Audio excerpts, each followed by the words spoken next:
राधे राधे दोस्तों। बरखा उच्च मध्य वर्ग से आई एक संस्कारी लड़की थी।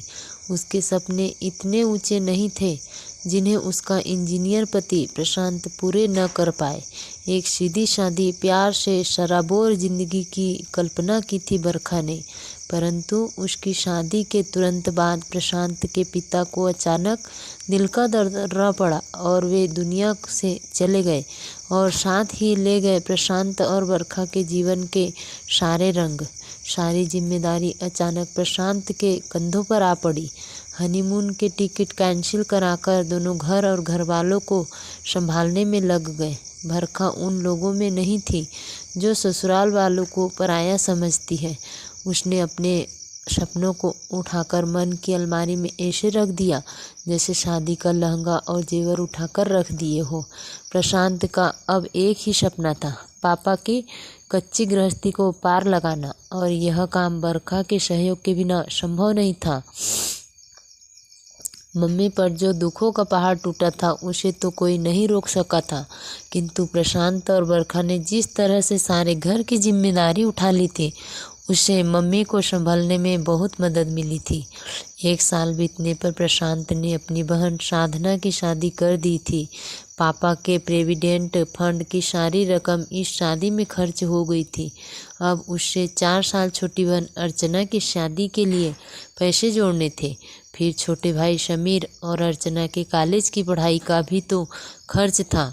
प्रशांत पाई पाई जोड़कर रखता, बरखा भी उसका साथ देती, लेकिन जल्दी जल्दी 2 बच्चे हो जाने से बरखा की भी आवश्यकताएं बढ़ रही थी।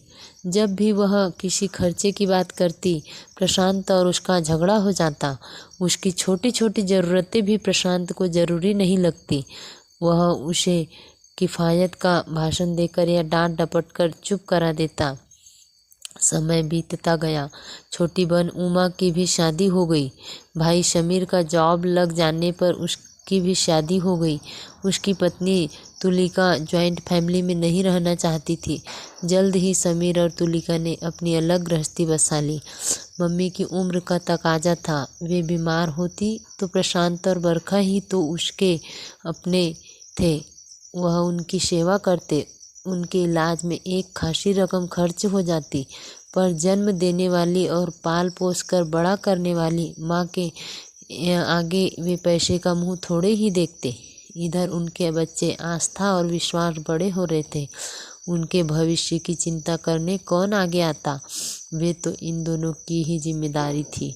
साधना और उमा दोनों के घर हर सुख दुख में जी भी खर्च की जरूरत होती प्रशांत ही हाजिर रहता। समीर से कौन कहे, वह छोटा था और अभी उसकी गृहस्थी कच्ची थी। प्रशांत और मम्मी दोनों का यही कहना था। शादी के तुरंत बाद के किसी संवेदनशील क्षण में प्रशांत ने बरखा से कहा, हनीमून पर नहीं जा पाए तो क्या हुआ, घर का माहौल थोड़ा ठीक हो जाए तो हम घूमने चलेंगे। पर वह समय फिर आया ही नहीं। समय बदलता गया, जिम्मेदारियों के नाम बदलते रहे। एक दिन मम्मी भी भगवान के पास चली गई। घर में बड़ा सुनापन आ गया। कुछ समय बाद आस्था को कॉल सेंटर पर अच्छा जॉब मिल गई और मनपसंद जीवन साथी भी। बेटी की पसंद को उन्होंने सहर्ष स्वीकार कर लिया और उन दोनों की शादी करके अपनी आधी जिम्मेदारी से मुक्त हो गए। विश्वास चार्टर अकाउंटेंट बन गया था। अब उसकी प्रैक्टिस भी अच्छी चल निकली थी। वह सिंपल हाउसवाइफ ही चाहता था। प्रशांत के एक दोस्त के माध्यम से तान्या का रिश्ता आया। तान्या उन्हें पसंद आ गई। कुछ ही समय बाद तान्या उनके घर बहू बनकर आ गई। आज विश्वास और तान्या हनीमून पर जा रहे थे।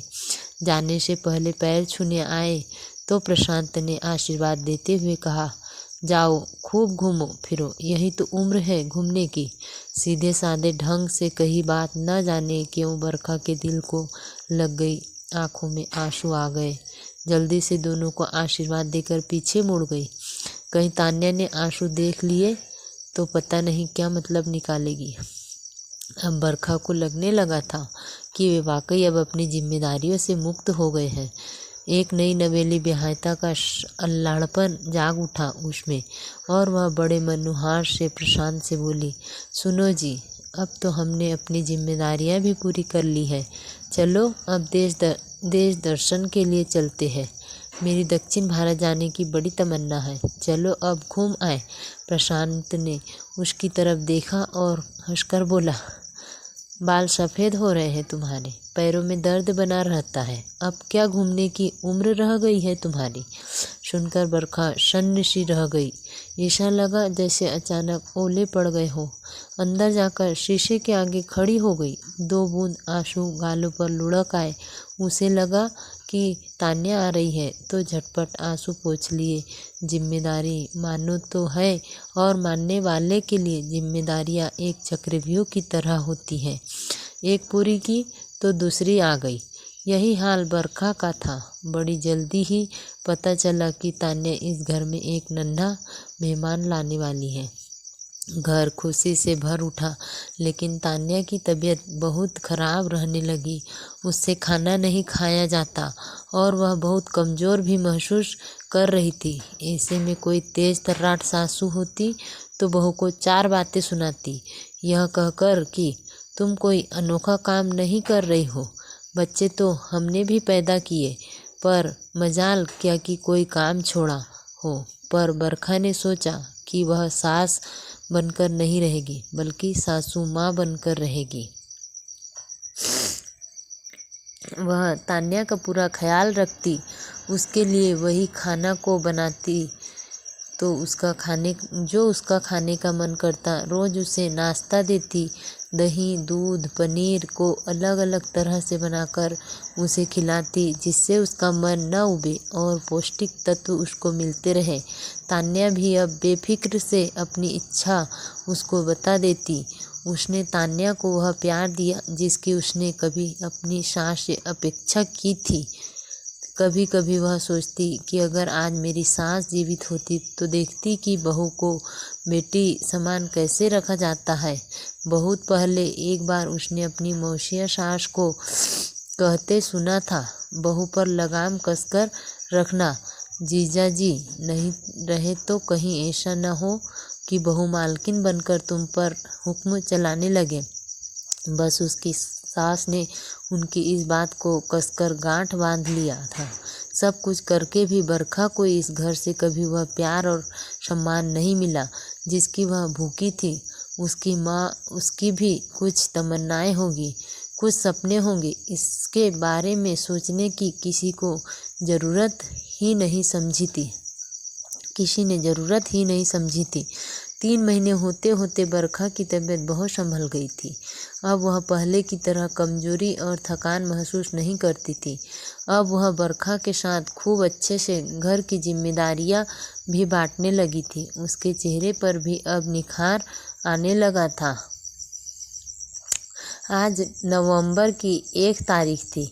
बरखा और प्रशांत की शादी को आज 30 साल हो गए थे।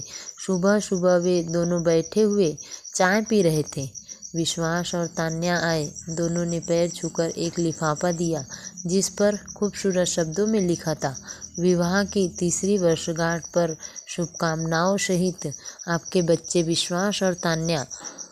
खोला तो उसने दक्षिण भारत घूमने के लिए 2 टिकट थे। 3 हफ्ते के ट्रिप के लिए होटल की बुकिंग आदि सारे इंतजाम एक ट्रैवलिंग एजेंसी के माध्यम से कर दिए गए थे। प्रशांत और बरखा हतप्रभ थे। उन्होंने कुछ कहना चाहा तो विश्वास बोला, बस अब कुछ नहीं कहना है आपको, बहुत जिम्मेदारियां निभा लिया आप दोनों ने, अब कुछ समय अपने आप को भी दीजिए, वह सब करिए जो आपको अच्छा लगे। बरखा ने फिर कुछ कहने के लिए मुंह खोला। तान्या की तबीयत। तान्या बोली, माँ मैं ठीक हूँ, अब आपने मेरा इतना ख्याल रखा, अब बेटी बनकर मुझे भी तो आपकी खुशी का ख्याल रखना है। 2 आंसू बरखा की आंखों से फिर लुढ़क आए, पर अब की बारी आंसू खुशी के आंसू थे। वह सोच रही थी कि कौन कहता है कि प्यार के बदले प्यार नहीं मिलता। मैंने एक बेटी को विदा किया तो बहू के रूप में दूसरी को पा लिया। सचमुच अगर तराजू के दोनों पलड़ों पर प्यार हो तो जिंदगी की तुला का संतुलन बना रहे और तब जिंदगी कितनी खूबसूरत और आसान हो जाए। राधे राधे दोस्तों। प्लीज़ लाइक कीजिए, सब्सक्राइब कीजिए, पसंद आए तो शेयर कीजिए। धन्यवाद।